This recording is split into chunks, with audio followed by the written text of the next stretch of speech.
In this video, I'm going to take you on a tour of the WordPress admin panel, or the dashboard as it's known.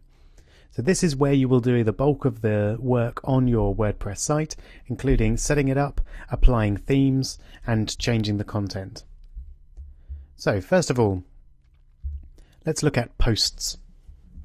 So WordPress was originally designed to be a blog platform, and posts are the standard format for a blog update. So at the moment we've only got one post. If I try and edit that, you can see that we can change the title up here. My first blog post. And we can change the content down here.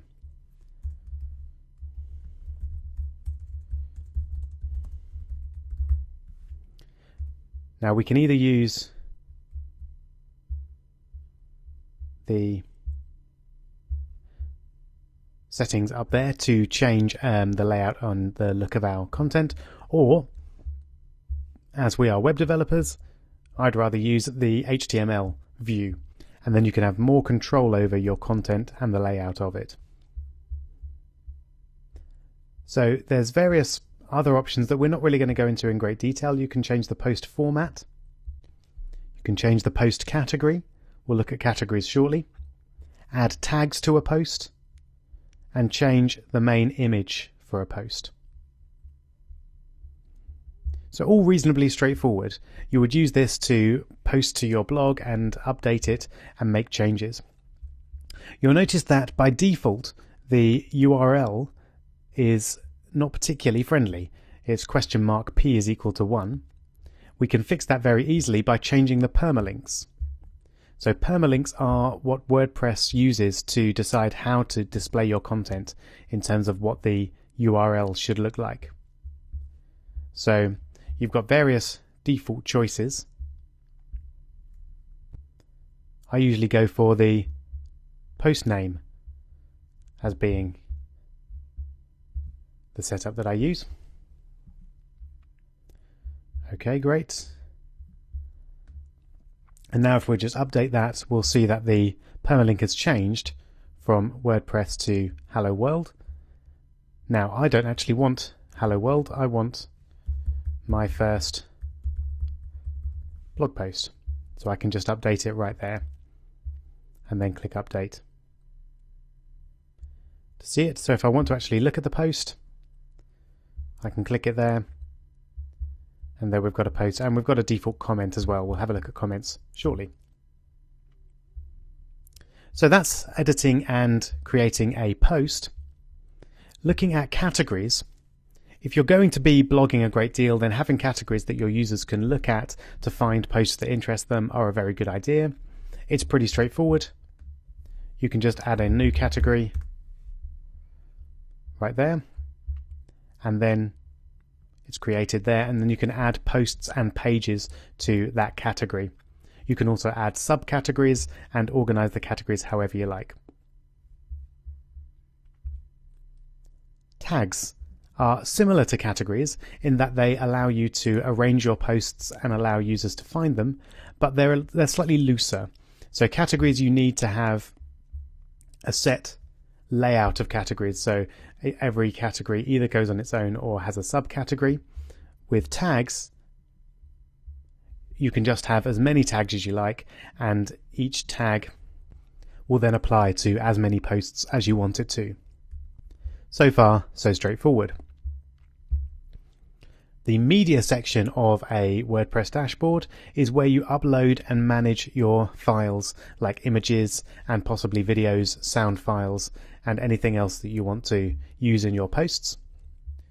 So just to show you how it works, if we want to add new media, we can either upload something by dropping it into this large box, or we can start selecting. So if I go into my websites and CSS, we've got a couple of images there. Let's go for the BBC logo. So then you'll see it's uploaded, and you can edit it right there, change the caption, change the alt text which is the text that appears if someone can't access the image for whatever reason, and various other things about the image. Great, so now that we've got that image, we could use it in our posts anywhere. And WordPress also does a very good job of resizing images. So you can choose to upload a very large image and then just refer to smaller versions of it when you don't need the full size. Great. Pages are much like posts, but they're designed to be used for more static content. So if you've got a website with a contact form, for example, that wouldn't be considered a post, that would be considered a page. So they're not generally ordered by date, they're ordered by however you want to put them in a particular menu.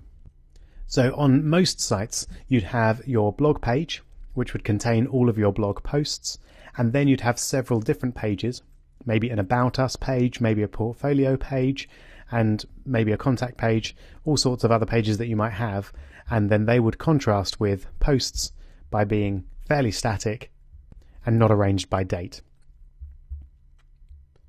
So that's pages. Comments are fairly straightforward. You can either allow comments or not on each of your pages and posts. We've just got one demo comment here. I can either mark it as spam, put it in the trash, or do various other things with it. So comments, again, are reasonably straightforward. We're not going to go into them in any great detail, but we will look at a couple of ways to remove spam from your WordPress blog, which is quite a problem for anyone who's run a WordPress site before. So in the next video, we're going to look in much more detail at themes, but themes are obviously a pretty critical part of your website. It's another great reason to use WordPress because there's a number of free themes and paid for themes that you can use to make your site look really good very, very quickly. I'm going to come back to appearance later on. Plugins are another big reason to use WordPress. Most plugins are free, but there are a number of paid ones, and you can find a plugin to do pretty much anything you like. So if you want to add calendars to a page, contact forms, whole shops, forums, anything that you'd want to add to your site, you can do with a plugin. And we'll look at a couple of specific plugins in more detail later on. Users is most useful if you want to have a number of different users on your site. So this might be just people that are commenting on your posts, or it might be people that take a more active role in your site, such as users of a forum, or people who have purchased something in your shop. Again, we'll look at those in more detail later on. And then tools we'll have a quick look at now. Really, the only thing that you're going to use tools for is importing and exporting content. So if you've got content in another blog system, you can import it, or if you want to switch it from one WordPress host to another, then you can use this to export your content or import it somewhere else. And finally, we'll have a quick look through the settings menu. So we've already created the site title, a tagline. You can add very easily. You can change your URL, etc., time and date format, all fairly straightforward. Writing options, again, pretty straightforward. The email post is very useful if you're going to be updating your blog regularly. You can set it up so that you can just email your email address and that will update to your blog automatically. So very useful if you want to post really quickly without logging in, messing around with the formatting, etc. Now, the one setting that I normally change straight away when I start a new WordPress site is to change from the front page from your latest posts to a static page. So it depends what your site is going to be used for, but generally speaking, your blog probably won't be the front page of your site. It will likely be a static page, and then users can then find your blog within that if you want them to. And a few other bits of options there. And then you've got a few options for comments. So you might want to disable comments completely if it's not that sort of site, or you might want to force users to register to leave comments. You can have a look at the options yourself. And permalinks we've already looked at. So media just allows you to set the default sizes for the thumbnail image, medium and large sizes of images. Now, it can be a little bit difficult to get to grips with what WordPress is actually doing without having a reasonable amount of demo content. So there's a very useful site, wpcandy.com, who have created some demo content. And we're just going to download that and put this into the site that we're working with. Partly to show you how to import content, and partly so that we've actually got something to look at when we're looking at themes and other options. So that's been downloaded. So now I can just use the import tool from WordPress. I need to install the WordPress importer plugin to do that. That's all very straightforward. And now I can just choose my import file, which will be posts.xml. We haven't looked at XML files yet, but we will do in the APIs section of the course. And then upload and import.